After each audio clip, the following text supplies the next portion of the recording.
being a Reagan Republican, listening to free speech radio. I heard David Ray Griffin on the radio, and fascinating information. I had to go check it out. But until that point, sure, of course, we had large airplanes hitting these delicate buildings with large explosions of jet fuel, igniting fires inside the buildings, weakening structural steel, and causing a gravitational collapse down to the ground. How many of us pretty much believe we're there tonight?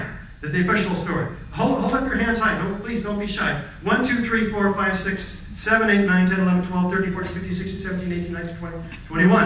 How many of us are unsure? We've heard a few things, but we're here on each side. We're here to find out what's really going on with this issue. Unsure. Hold up. Go like this so I can count you. 1, 2, 3, 4, 5, 6, 7, 8, 9, 10, 11, 12, 13, 14, 15, 16, 17, 18, 19, 20, 1, 2, 3, 4, 5, 6, 7, 8, 9, 10, 11, 12, 13, 14, 15, 16, 17, 18, 19, 20, 1, 2, 3, 4, 5, 6, 7, 8, 9, 40.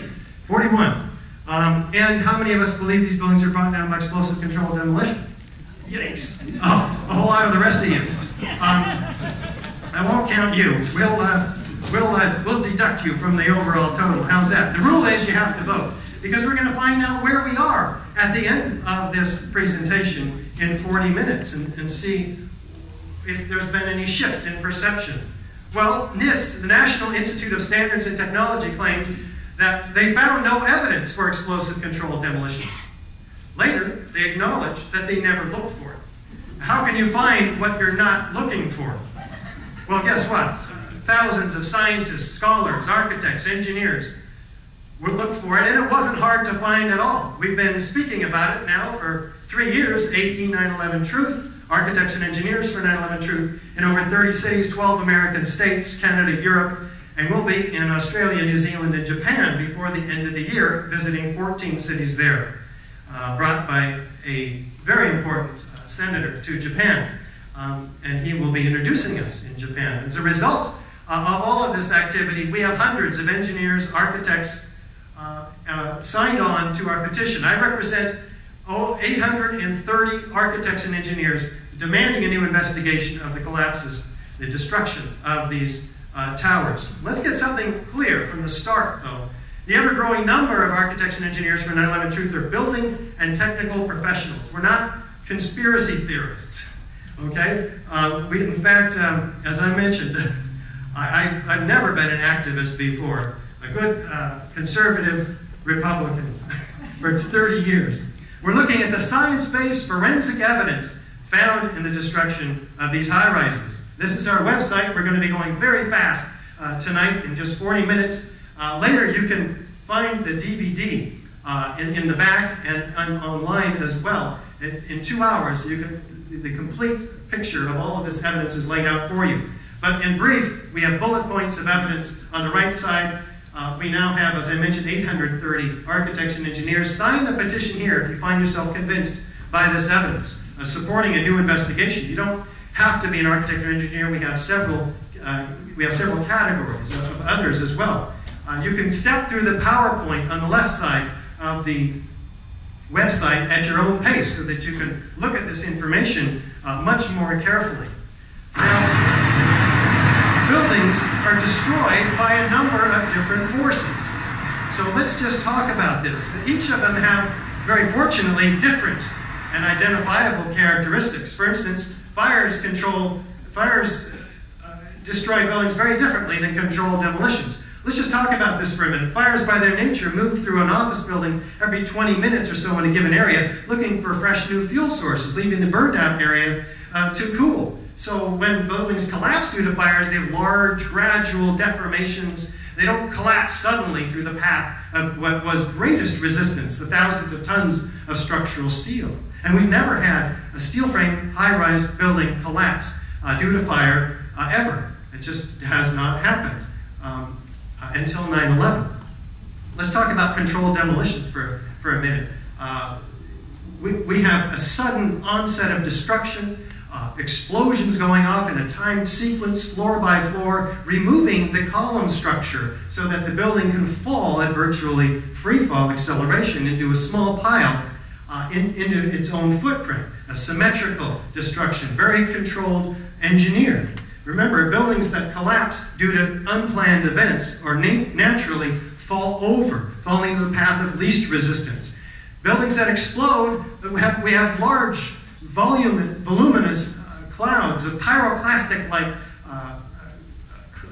shaped clouds caused by the expansion of the gases, the massive heat from the explosive. We have witnesses that hear sounds of explosions. They see flashes of light.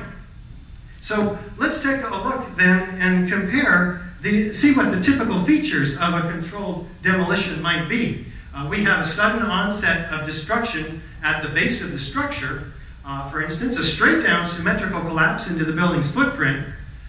Demolition waves remove column supports. That's how you achieve that. And so we have a free fall speed almost through the path of what was greatest resistance in this type of destruction, resulting in the total dismemberment of the steel structure, ready for loading and shipment.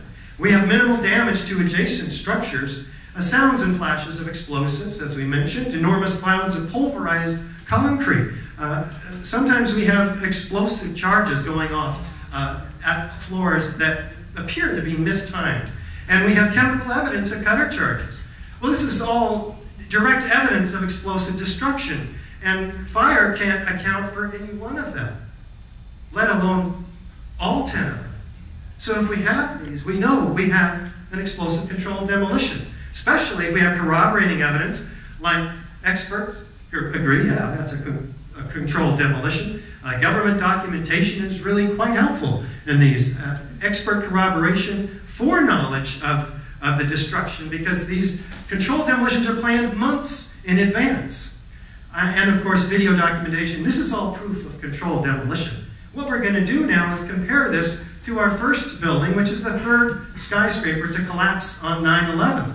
47 stories tall, would have been the tallest building in 33 of our states, actually. It wasn't hit by an airplane. It was a football field in length away from the North Tower. How many of us haven't heard about Building 7? I hadn't before 3 years ago. 1, 2, 3, 4, 5, 6, 7, 8, 9. Anybody over here? 10, 11, 12, 13. Anybody else? 14. So let's see what happens. If this building collapsed at 5:20 in the afternoon of 9/11. It was hit by debris from the North Tower when the North Tower came down, and it sustained some fires. We're told by the official story that these are large fires. We'll take a look at them in a moment. But they appear to be small, isolated pockets of fires. So we have Building 7 then. We're going to compare the features of Building 7, what the evidence we find there, to the controlled demolition. What's the first one? Do we have a sudden onset of destruction at the base of the structure? This results in a straight down symmetrical collapse into the building's footprint. Let's listen to Dan Rather narrate perhaps our first look at the destruction of Building 7. Now, here we're going to show you a videotape of the collapse itself. Describe that. Now we go to videotape the collapse of this building.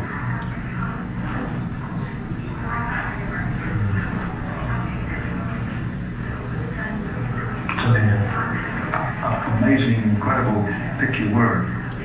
For the third time today, it's reminiscent of those pictures we've all seen too much on television before, when a building was deliberately destroyed by low-placed dynamite to knock it down. What, Dan? Deliberately destroyed by... Dan never repeated these words after 9/11. In fact, most of us have not seen this building come down on mainstream media. Why? This was the third worst structural failure in modern history, and most all architects and engineers know nothing about it. Why? Let's look again. This is the fires that this is the worst. This is the evidence of the worst fires that we have.